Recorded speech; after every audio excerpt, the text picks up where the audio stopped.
Obhyuday Shrestha. Let's begin with the main stories. Provincial governments accuse central government of depriving them from adequate budget and programs.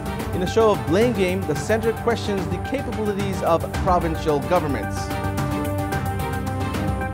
International donor agencies attempt to influence the formulation of laws. INGOs doing legworks to determine parameters for constructions in national parks and forest regions. Fashion designer Kate Spade found dead in her New York apartment. Police investigating her death as an apparent suicide. The world of fashion and design paying tribute to her work. And former world #1 and 12-time Grand Slam champion Novak Djokovic of Serbia crashes out of the French Open, suffers shock defeat against seedless Marco Cecchinato of Italy. Let's begin with the latest national political updates.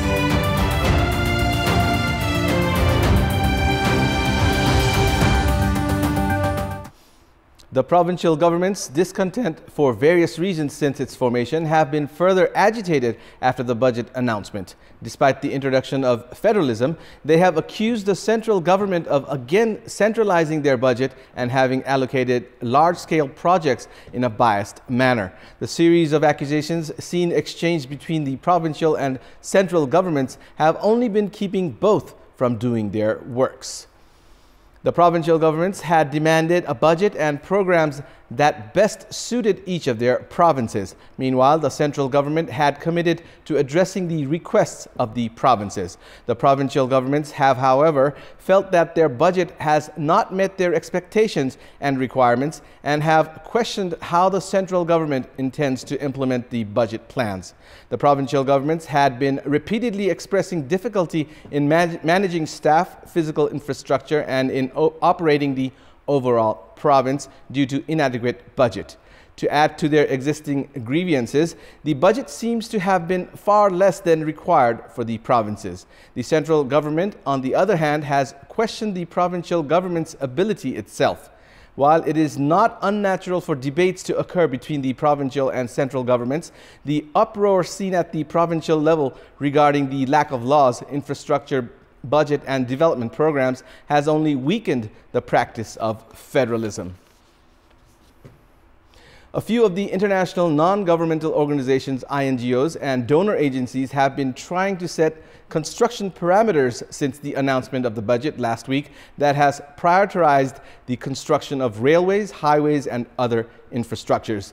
The INGOs and donor agencies have said the constructions are going to adversely affect the environment and biodiversity. Experts, on the other hand, have opined this type of foreign interference has raised questions in the nation's capability and has hinted that the newly suggested parameters would complicate and raise the budget for development projects.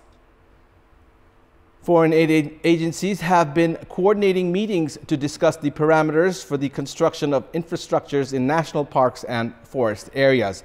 The government is not aware of the Worldwide Fund for Nature, WWF's, concerns on the issue. The Ministry of Forest and Environment has also assured not to let the non-governmental organizations or international non-governmental organizations to meddle with the formulation of laws in this regard. It is not necessary that development works should take place at the cost of biodiversity. However, if the government allows international organizations to influence laws and set parameters accordingly, priorities and issues of national interests can get overshadowed. Yesterday, we had asked the residents of Kaski, Makwanpur, and Dhanusha why have organizations and provincial governments been busy in blame games instead of their works. Let's now take a look at what they had to say.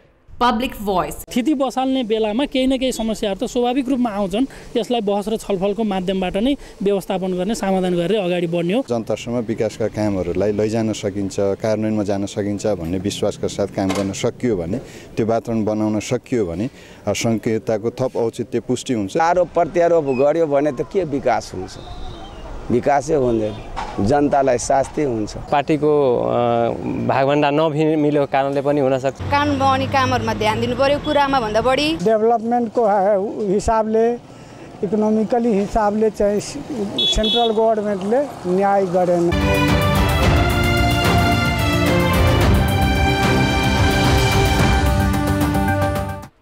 It's time now for the international update.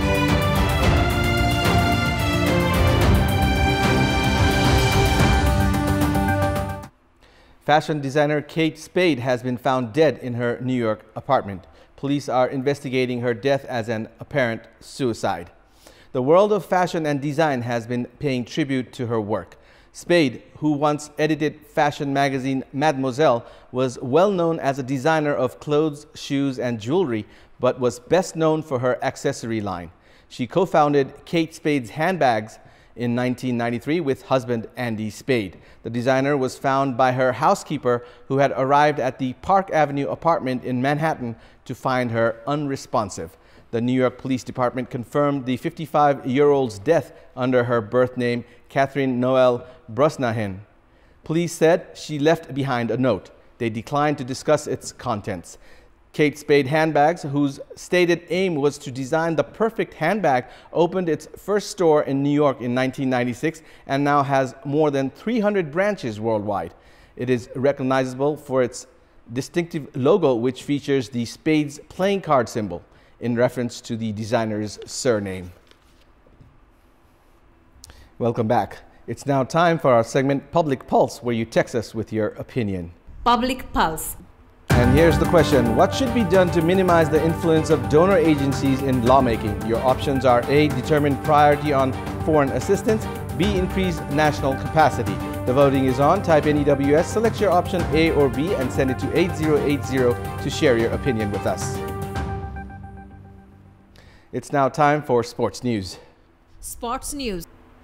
Tribhuvan Army Club has defeated Armed Police Force by 70 runs in the Prime Minister's Cup one-day cricket tournament. The Tribhuvan Army Club, that already reached the semi-finals prior to this match, has topped Group A after yesterday's win. As runners-up of the group, APF has also booked a place in the semis. Yesterday's match, played at the Kantipur ground, was reduced to 40 overs from 50 overs due to rain. APF won the toss and asked the Army Club to bat first. Tribhuvan Army Club was bowled out after posting a total of 228 runs in the allotted 40 overs. Anil Mandal, who scored 70 runs, was the top scorer for Tribhuvan Army Club. Binod Bhandari also contributed 50 runs, while Sagarpun added 46 and Naresh Budair chipped in 37 runs for the Army Club. Bhuvan Karki, who claimed 3 wickets, was the top wicket taker for APF.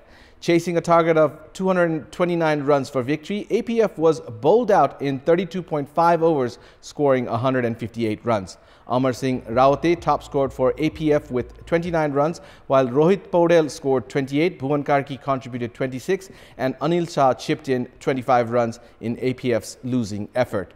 Pradeep Airi and Subhas Kakurel, who scored centuries in the previous match, were out cheaply in yesterday's match. Subhas managed to score 22 runs, while Pradeep contributed only 10 runs for APF.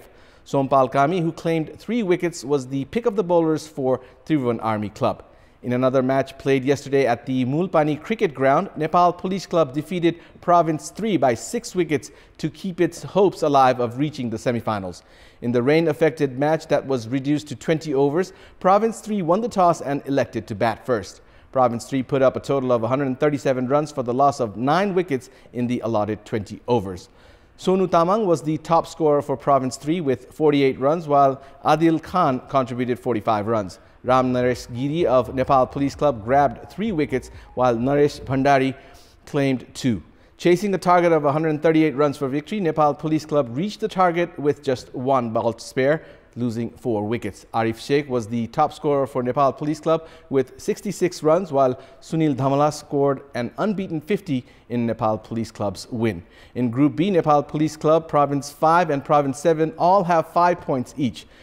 Today's match between Nepal Police Club and Province 5 will determine which teams will reach the semis from the group. Former world number 1 and 12-time Grand Slam winner Novak Djokovic of Serbia has crashed out of the French Open tennis tournament after suffering shock defeat against seedless Marco Cecchinato of Italy. In the quarterfinal match played in Paris yesterday, 25-year-old Cecchinato took the first 2 sets 6-3, 7-6 and put early pressure on 20th seed Djokovic. 31-year-old Djokovic then came back in the 3rd set, easily claiming it 6-1. But Cecchinato won the 4th set tiebreaker 13-11 and won the match, advancing to the semifinals. Cecchinato had never won a single Grand Slam match before winning a match in this French Open. He's the lowest ranked player to reach the semifinals of Roland Garros. Meanwhile, Dominic Thiem of Austria has advanced to the semifinals of the French Open for the third successive year with a straight set win over an injured Alexander Zverev of Germany. In the quarterfinal played yesterday, 7th seed Thiem defeated 2nd seed Zverev 6-4, 6-2, 6-1.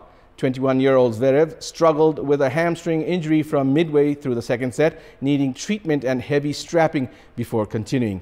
It took 24-year-old Thiem only an hour and 50 minutes to finish off Zverev. Thiem will now clash with Italian Marco Cecchinato in the semis. In the women's quarterfinals played yesterday, American Madison Keys defeated Yulia Putintseva of Kazakhstan 7-6, 6-4 and booked a spot in the semifinals of Roland Garros for the first time.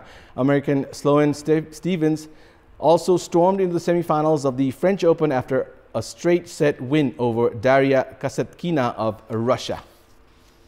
It's now time for FIFA World Cup Russia 2018 updates.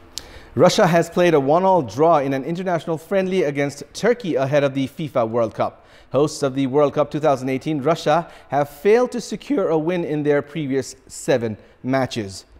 Russia led in the match played in Moscow but failed to ensure victory. Alexander Semdov found the net for Russia in the 35th minute. However, Yunus Mali equalized for Turkey in the 59th minute, scoring from 25 yards. While Russia had automatic qualification for the FIFA World Cup 2018 as the host nation, Turkey had crashed out from the qualifiers. Russia has secured wins in only 5 of its recent 26 matches. Russia is placed alongside Uruguay, Saudi Arabia and Egypt in Group A and will begin their World Cup journey from the 15th of June against Saudi Arabia.